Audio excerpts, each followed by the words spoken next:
Normally, when you sit in a group discussion round, she starts opposing you, he starts shouting for attention, and those three people are just arguing among themselves. And in this noisy room, you are somehow supposed to impress the panel just so you can clear the GD round. Be it for MBA or job recruitment, GD is a critical part of the process. Think of it like this. When we are with friends or family, we're just so good at talking because we have an opinion about everything and we're ready to share it as well.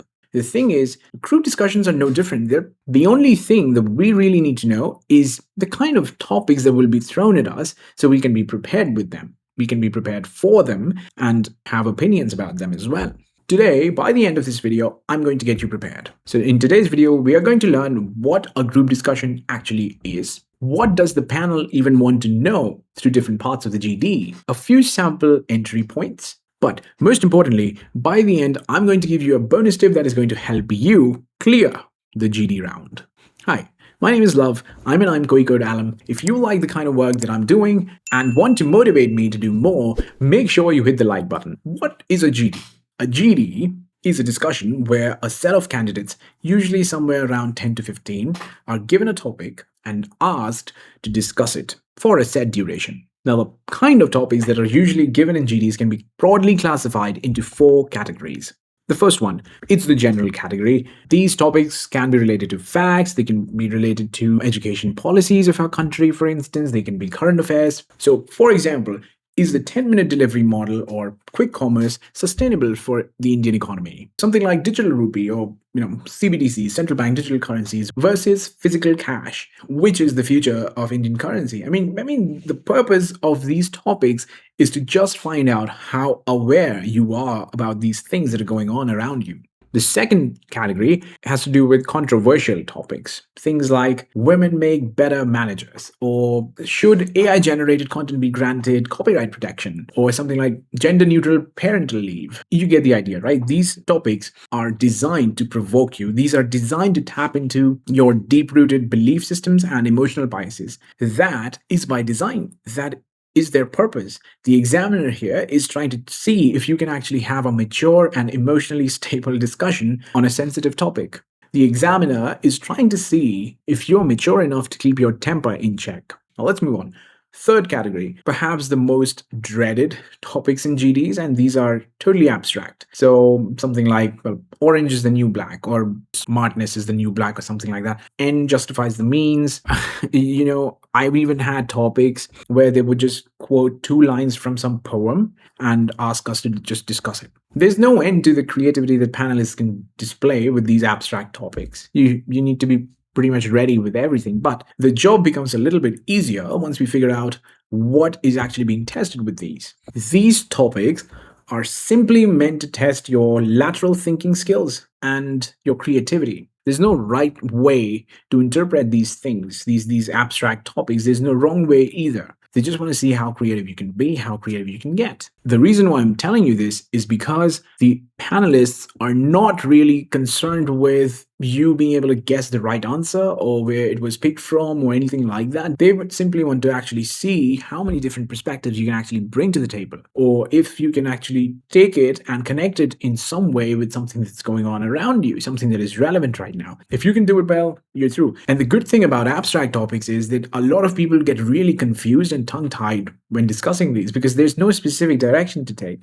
And the final category is case-based interviews. So they're going to give you a case, a brief situation, something like, say, well, a company fired an employee and the rest of the employees actually went on a strike. So your job is to actually discuss and figure out why the company might have actually let go of the employee and what steps they can actually take to end this strike. They're trying to see how you work as a team to figure this all out. Here, you're not supposed to simply become adversaries or just, point things out here and there without actually connecting them into a coherent narrative and actually answer the questions that have been posed. Before we actually jump into the kind of responses that you should have or the kind of strategies that you should develop, let's also talk about very briefly the skills that are being tested in a GD. But before that, if you're really interested in MBA interviews and GDs, then please check out the guides in the description below. Thank me later. All right, so the first thing, and this is of course a very obvious one, panelists want to see how good you are with your communication. The number one thing is that How do we really speak English in normal day to day conversations with maybe friends or family? We use a lot of informal phrases because these are informal conversations. We do something like, well, I know, I don't know, I guess, or yeah, chalta hai. Please don't do that here. On the other end of the extreme is please don't try to be a grammar Nazi or use overly complicated and fancy words like Mr. Shashi Tharoor. The point that I'm trying to make here is always, when it comes to interviews, prefer clarity over anything else. Clarity of communication, like I said in this video, beats anything else. Just make sure that you are confident when you're talking. The second thing that's being tested, they want to see how flexible and open minded you are when confronted with the views of someone else, especially when you don't align with them. Now, this is important not just in the context of a GD, but also because in corporate, you will work in a team. And not everyone in the team is always going to align with everything you say. So disagreements are naturally a part of the process. And you need to be able to handle those disagreements professionally and maturely in a way that actually contributes to the quality of that discussion. And the third thing, your subject knowledge. How much do you read? How much do you actually pay attention to everything that's happening around you? Most importantly, how good are your listening skills? So relax, listen carefully, and maintain eye contact with the person who's talking. Have a professional conversation. Because remember, the GD is not just about you, it's about the team as a whole. So let's now talk about the different parts of the GD and how to approach each and every single one of them. So the first one is, of course, the start. You've probably heard this before, and a lot of people are going to tell you that, well, you will be given like 1 minute to prepare and all that, and you should be thinking about how to start, and you should just, be the first one to go and dominate. They're mostly right. If you can actually go first, and there will be a lot of people trying to do that. So if you can actually stay the course and end up being the first who gets to speak, really speak once everyone else is quieted down, if you can manage that chaos, man, credit where it's due, you are going to get some points. But there's a catch. If you talk about relevant things, it's awesome. You're going to get points. But if you just start rambling nonsense and just want to be the first one to go, that may not go as well as you think. But here's the thing that no one tells you. If you go second, then there are a few things that work for you as well. So while you must always make an attempt to go first, if you can't think of anything logical to say, or maybe because, someone else took the lead or something, you were not able to go first, don't panic just yet. If you can go second, there are a few advantages. One, of course, you get some extra time to think about what you're going to say next. But more importantly, and this happened to me a lot of times, a topic is going to be thrown at you and you're not going to know anything about it. I mean, maybe it was an abstract topic or maybe it was a case-based one, but you don't have any background in whatever the case is about, so you don't understand it. But now, because one person has already spoken a little bit about it, your brain is actually going to start connecting the dots. You are going to start understanding the topic, even if just a little bit, which is going to give you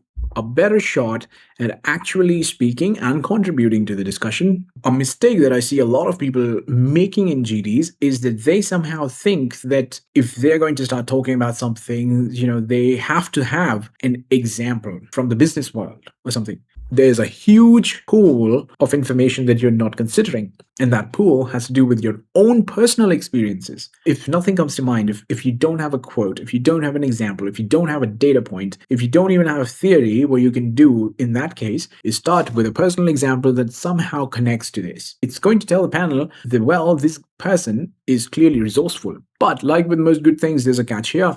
Most people tend to either overshare when it comes to their personal experience or drag it to a point where it becomes boring and stops contributing anything impactful. So you need to keep it short and to the point. After the start comes the main part of the GD, the body. Okay, and you need to remember just a handful of things here. One, in a lot of GDs, I've seen people literally hitting the table or the handrest and screaming. Tempers start flying high and, they don't agree with other people and other people don't agree with them. And they pick an argument with one person and, everything is directed at that one person and they don't care about anything else. Maybe crap like that works on a reality show like Roadies or Splitsvilla or something like that, but it clearly does not work here. The reality of it is that it's just going to get you kicked out of the next round. So please don't do anything like that. Remember, one of the skills that is being tested is if you can have a mature discussion and keep your temper in check. If someone does not agree with you, you don't have to be aggressive about it. Be assertive, discuss your points rationally, and be objective about it. Don't bring your emotions into the picture. The second thing is just because you are allotted some time at the beginning of the GD to think does not mean that you cannot write on the piece of paper that you've been given throughout the GD. I mean, there are going to be things that other people are going to say that are going to, ring some bells in your heads, and you're going to come up with things to say, good arguments to raise. But the thing is that you're not going to necessarily be given an opportunity right away to speak after that person. If you're not writing those things down, chances are that when you actually get to speak, you're only going to be able to really say maybe one or two of them, and the others are just going to fade away, and then you're going to waste time trying to remember what those things were. And during that time, guess what? You're not listening. If you're not listening, then, well, you don't even know if the point that you're trying to remember has already been said or not. So that's a slippery slope. Don't go there. Just keep your paper and your pen ready and keep writing things throughout the GD, whatever comes to your mind, whatever you can actually say when the next opportunity presents itself. The third thing that you have to remember is that you don't have to really dominate a GD. It's a discussion. It's not a beatdown. It's not a last man standing match or something like that. It's not. You don't have to talk 10, 15 minutes. You don't have to interject people at every point, at every turn, and just be the only one speaking. It's a discussion. It's not about you. It's about the team. You don't have to dominate a GD by speaking on and on and on and on by yourself. There's no rule here, but say in a 15-minute GD with 10 participants, speaking about 2 to 3 minutes, by entering 4 to 5 times is generally good enough. Just try to enter at least 3 times. Bare minimum. 3 times is the bare minimum that you should actually be aiming for. The mark to hit is, of course, 5 times. If you can enter that and contribute something meaningful to the discussion each and every single time, you will get through. And finally, the last part of the GD is the summary. Sometimes the panelist is going to actually ask you to summarize the discussion, and they're not going to actually point to someone, but sometimes they will pinpoint a person who is going to be asked to summarize the discussion. And sometimes it may even take the form where the panel thinks that everyone has not gotten a chance to speak. So in that case, they're just going to go one by one and ask each and every single one to maybe even add points. And then they're going to ask someone to summarize this. So it can go either way depending on how the discussion is actually played out. The best way to summarize a discussion is to actually acknowledge the differing viewpoints that were presented and finding a middle way forward. But there's this one mistake that people are tempted out of their damn minds to make in this summary. And look, a summary is simple. You were there, you heard the discussion, and now you just have to summarize it. The one mistake that people make is add new points that they wanted to say but never got the opportunity to. Remember, this is a discussion. Your unsaid points were never a part of that discussion, so please don't do that. As tempting as it may sound in your head, that maybe you will get some points because of this truly remarkable thing that couldn't even become part of the discussion. No. Don't get sucked into that loop. It's not going to help. It's just going to ruin your impression. Focus on what was discussed and presented in a neat, coherent narrative. Finally, it's time for the bonus tip. Tip number 1, you need to actually consume data points, because when you have some facts to present, it makes you look smart. Focus on consuming data that actually makes you look smart. Infotainment videos, read the newspaper. Like I always say, read opinion pieces or the editorial pages. Those are packed with tons of good information and opinions that you can actually borrow from. Tip number 2, pick 2-3 friends or family members. I know it can be uncomfortable at first, but it's going to make a really huge difference. Form this informal GD group of yours and just meet to discuss a particular topic. Just 15 minutes. Believe it or not, practicing is the best way to get better at anything. Repetition cements those neural pathways, and it just makes things easy. Go, form your GD groups, but before you go, here's your GD assignment. Comment below and let me know in 2 to 3 lines how you would actually approach this particular topic. How should India deal with terrorist attacks? Don't worry about grammar, don't worry about punctuation, just write. Because that is how you will learn. You need to get comfortable expressing your opinions in front of total strangers. I will be waiting to read those comments. Should be an interesting read. See you in the next one.